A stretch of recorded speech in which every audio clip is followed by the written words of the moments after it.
Hey everyone, it's Dan coming to you with another painting, tutorial video. Kind of a paint and chat, I guess. This is going to be kind of different for me actually because this is content that I filmed something like 2 months ago as part of a painting project I'm doing for Goblins. That's kind of the only thing I've really earnestly painted so far this year is a bunch of Goblins from a mix of manufacturers, but chiefly Oathmark. They make a Goblin and an Orc kit that I found kitbash very nicely. They're very close in size and scale, and I've been mixing in some historical models. And I actually just also, as part of a tournament I attended this past weekend, got a gift card for Best Hobby Project that was incredibly generous, and I was able to pick up a ton of paint and a box of War Games Atlantic Goblins to add into the mix as well. So I'll have probably a couple hundred goblins to paint here in the coming months. But what I chose to do with the goblins, I tried a couple of different color schemes, from like a bright yellow to kind of grittier colors, something like you might see in Lord of the Rings. And I really wasn't happy with anything. And I remembered very early in my hobby career a White Dwarf episode issue. I think the cover was like Tomb King's White Dwarf 285, somewhere thereabouts in the States. And in it was a battle report between high elves and goblins, an all-goblin army. And it was a cool scenario. It was like a delaying action scenario where the high elves were outnumbered. And the goblin army, and that was just absolutely beautiful. I remember being so impressed with it because it was painted to a very high caliber, but what was so striking about it was the checkerboard pattern that was on all of the goblin shields and like some of the clothing and whatnot. So I started trying it out myself, and I thought I had decent enough results that I would share with you guys kind of my process for doing it.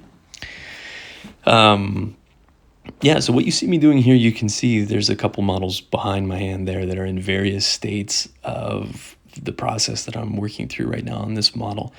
So what I do is I paint the model first to completion, leaving the shields kind of a wood color. You could theoretically keep the shields white and then start lining in with black. I've tried it both ways. I just find that using a wood color, especially with goblins, where there's going to be some of the shield still showing through in places because it's not a perfectly painted surface, and it will be somewhat worn looking. I find it's easier to start with like a dark wood color and then start framing in the white over that. So that's what I'm doing here. So I use Xandri dust as like my go-to wood color for spear shafts, back of shields, etc. And so that's what this color is here. It's Xandri dust with a wash over it. And what I'm doing is I'm going in with Games Workshop Citadel Corax White, which I've mentioned in previous videos. It's a gray color. It's a very light gray color, but it has exceptional coverage, which makes it very good for this first base layer that I'm putting in. And all you do, as you might have seen me doing in the background there, is line out carefully a grid and then just start filling it in. And you don't have to be super careful at this stage, as long as you have the general idea of which squares are going to be white and which squares are going to be black. You line out the white sections and then fill in every other section white. And then the next step, what I'll ultimately do is come in and shade in the black areas. And then really what you're going to see me doing over the course of this video is seesawing back and forth between white and black, usually 2 times each. I'll do Corax white, I'll do black, I'll come back to do the Corax white again, and then I'll come back to touch up again with the black. And what you'll end up with is a fairly convincing checkerboard pattern. As I said, you could do it in reverse as well. You could start with white and then line in the black and then touch up with the white. However, what I found was more difficult about that is that it's trickier to paint white over black. So if you smudge, like as you can see, I'm not being super careful with this step. I'm trying to be as careful as I can, but it's difficult at this scale to line things in perfectly. So if you smudge with the black and then have to come in and touch up white over that, it's much more difficult than the reverse, which is if you smudge with white and then have to come in with black to kind of line out the black areas. That's a lot simpler to do, and so will require less of the seesawing back and forth that I described just a moment ago. So that's all I'm doing here is I have two models that I'm going to use as an example for you if I recall correctly. Again, I filmed this a minute ago, so it's almost as new to me as it is to you. But yeah, I'm just filling in the white sections here, and then I'm going to switch over to Abaddon Black and then do the same thing in reverse. So this time, any sections that are now showing kind of that exposed wood color, I'm going to go in and paint in black. You can see off on the right-hand side some finished, well, not based, but the shields are all finished over on the right. And what I like so much about it as a motif is that it just pops on the table. And my painting style otherwise, as you've maybe seen in prior videos that I've done, is very, I don't want to say realistic, because I don't mean it as a compliment to myself. I mean, it's like gritty, it's dirty, it's earthy. And so I feel that this black and white checker motif just helps it pop a little bit more, rather than looking like just a Dark Age army on the table as they would otherwise, because that's how I painted the bodies, the tunics, what have you. In, I would say they err on the yellow side in terms of the palette, but there's greens and browns and some reds and stuff in there too. So I really did paint them up in much the same manner as I would, say, my Viking models. But then I'm now just going in to add in shield designs. I'm using a fairly small brush for this, and that's another thing I would recommend for anybody who's trying their hand at this, is you want to get smaller and smaller with your brush size as you go. So like for the first one I was using, it's still on the smaller side as brushes go. But in terms of like the detail brush that you're using, I probably end up using maybe just 2, but maybe 3, and they get slightly smaller as I go, and I'm getting more and more precise as I go. Because you can see what I'm doing here. I'm filling in the sections that are brown, and I'm trying to kind of cut in against the white in any areas where I might have smudged the white a little bit to clean those areas up. Because while already it looks like a decent enough checkerboard pattern, those white areas, as I mentioned, are actually an off-gray color. So they need a second coat anyway, but the second coat is going to be pure white scar.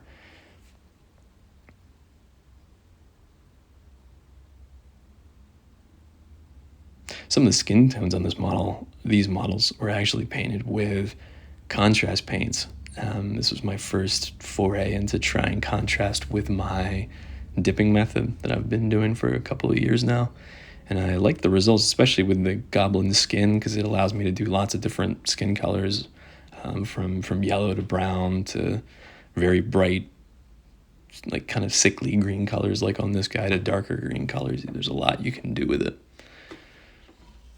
so it allows me to play with different colors. But anyway, all I'm saying is that contrast with a shade over it once done, I had initially worried wouldn't look quite right, but they turned out okay.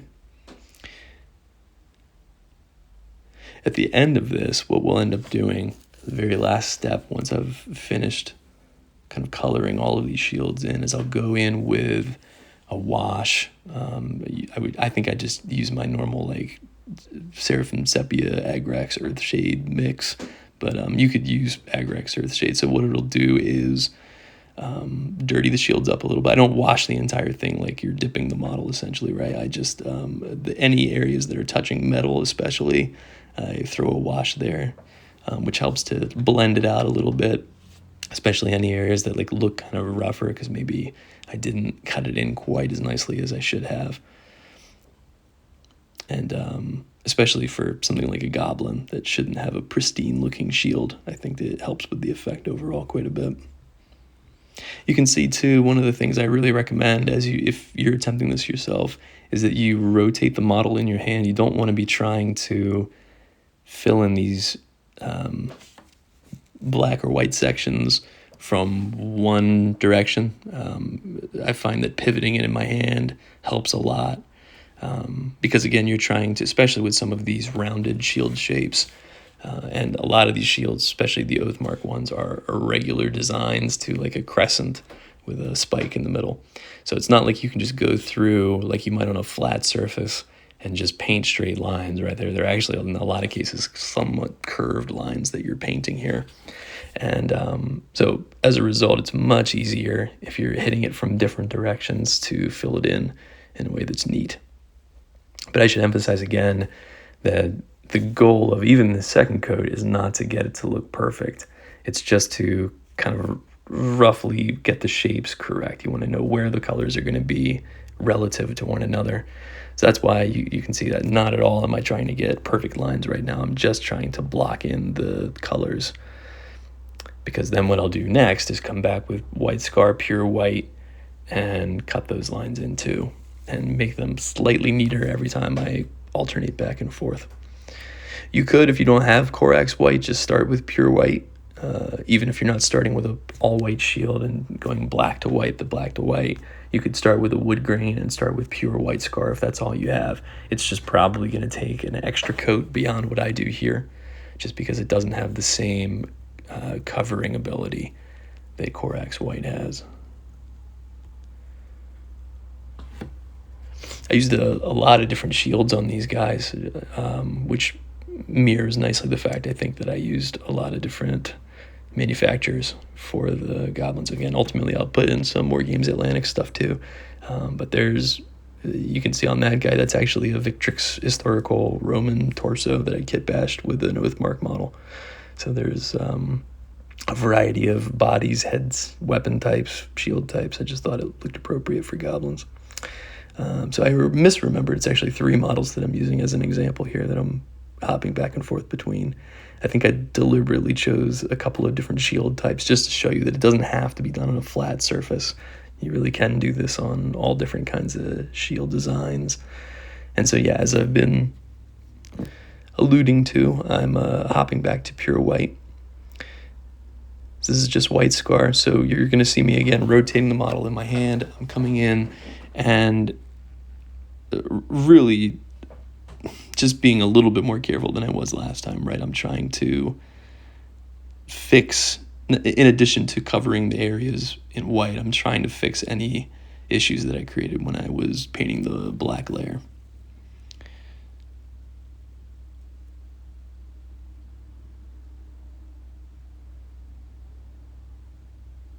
If you guys haven't dealt with Oathmark plastics before, they are really exceptional as far as fantasy figures go.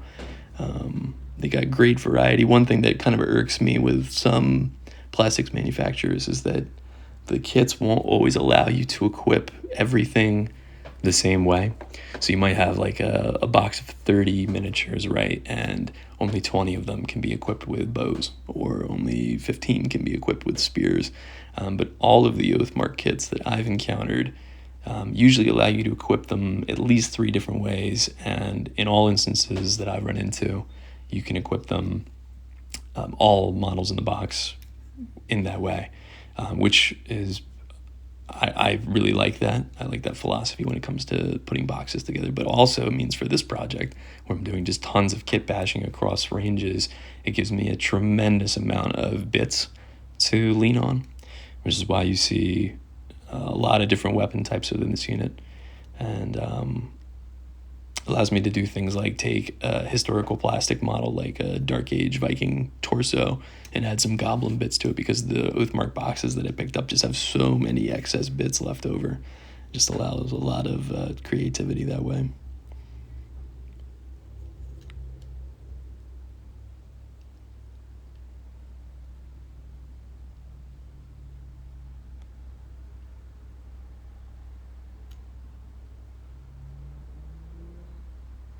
I usually use pretty cheap brushes. I've tried my hand at a couple of $25 brushes is probably as high as I've gone. The kind where you really want to use soap and water to clean it out when you're done. And I don't know, I'm sure it's just me. I do find that they are easier to use in terms of paint application. But if I'm rough on brushes, I guess is what I'm getting at. And so the value that I would get, the quality I would get out of a more expensive brush is kind of lost on me. So like the paintbrush that I'm using in my hand right now, I think came in a pack of like 5 from Walmart for, call it $4 or $5, something like that. I'm the same way with the spray paint that I use. I've tried a couple of different manufacturers, but the ones that I really like are just the generic Walmart matte paint.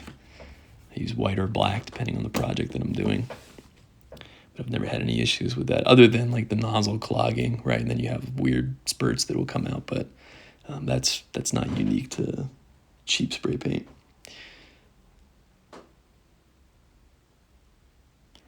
I mentioned that I deliberately chose a variety of shields just to show you. Like this is probably the more difficult of them because it requires more checkers to be applied because it's a much larger shield and it's more rounded than the other ones.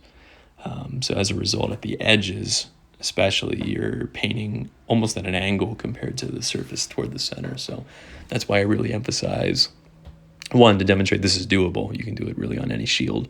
But why moving the model around in your hand is so important to try to hit different angles of this. Also, one thing I've found from a couple of test models is that it's very easy to inadvertently paint the checkers at different sizes. So I find it's helpful to have a finished model nearby to kind of reference, because the first couple that I did ended up having, and it's fine, right, if that's what you're going for aesthetically, to have checkers that are different sizes from one another, right? But that wasn't what I was trying to achieve. So I found that having just a reference point to look at, especially when I'm lining it out in that very first step, was super helpful to make sure that I wasn't going too large or too small, as was sometimes the case with the size of the squares I was creating. So I finished with the white, and you can see that each step gets faster and faster because you're applying less and less paint. So I painted in the white layer, and now I'm coming in very carefully because the black is pretty much already covered. You don't have to worry about applying a lot of paint, right? What I'm really doing is cleaning up the edges. And so that's what I'm doing with this black layer now. And in some cases, I don't know if I do that in this video, as I said, because I filmed this a while ago. But in some cases, I'll then go back with white scar again to touch up any areas that still don't look quite right. The bosses in the center of these shields, too, make it tricky sometimes to figure out where you're placing different colors. So it's just something to pay attention to, especially with that very first layer as you're going in and putting the white blocks in, to pay attention spatially to where checkers would be if that boss did not exist, like what colors would exist underneath that area if it wasn't there, and just kind of in your mind frame it out that way. Because you can see there's a couple of sections like this one here on the right hand side of that boss where you see just a tiny little edge of a checker peeking out, which it should, right? If you painted the shield and then tacked a boss onto it, that's what would result, and that ensures that the scale all stays correct across the shield. But it's important that you keep that frame of reference, especially with these irregularly shaped shields that aren't just perfect squares or perfect circles for you to work on. But as I mentioned, it's going to get faster and faster each time, and at this point, I'm applying very little paint. It's mostly about neatening the edges. This last black layer is the most important in terms of getting the edges straight, because this is where that real work is done. I think we're on to the last model here.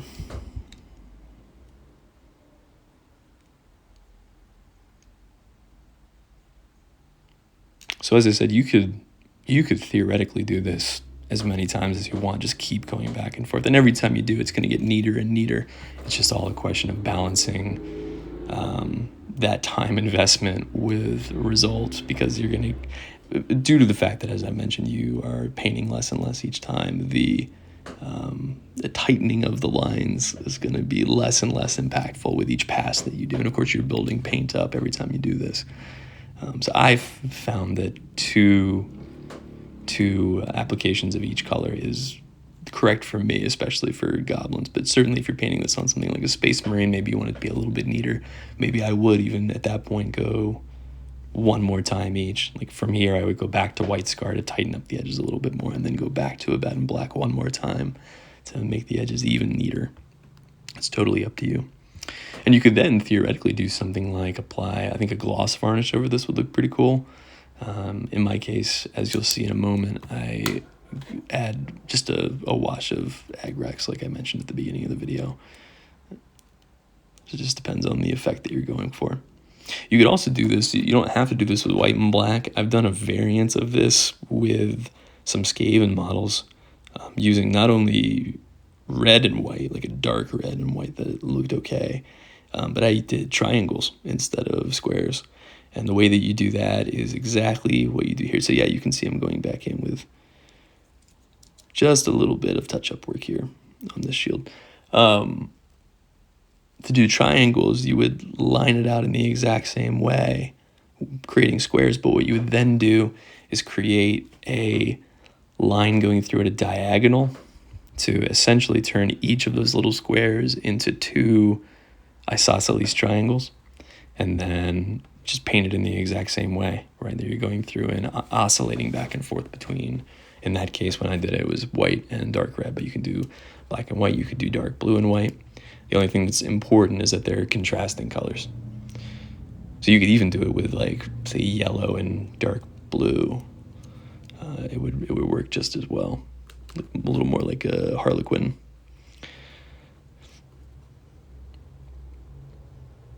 Yeah, this is just going through, and there's a couple of sections where I'm actually not tightening up edges, where all the other thing I'm looking at is what kind of coverage did I achieve, especially with the white.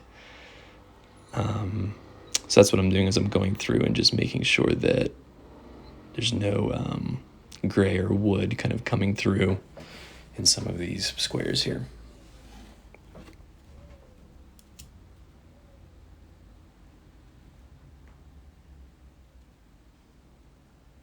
And now I think I'm about to move on to the wash stage, which is, yeah, that so what it is kind of like a quick dip method, where I took Seraphim Sepia, I added in a bunch of Agrax Earthshade, I added in the Army Painter, like dark and medium tone that come in dropper bottles, so it's not actually dip, which is more like a wood stain oil based. This is instead like acrylic paints, like a wash, but I added that in, so it's just a hodgepodge of inks and washes.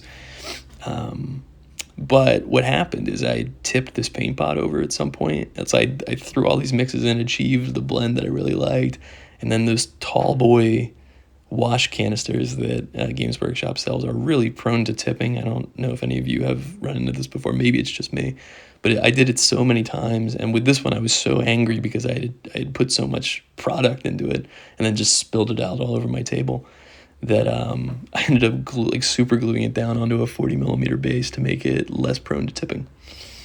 But you can see there, I didn't wash the entire thing. All I ended up doing was just around the edges, like around where the metal bits touch. And then here's some finished models for you.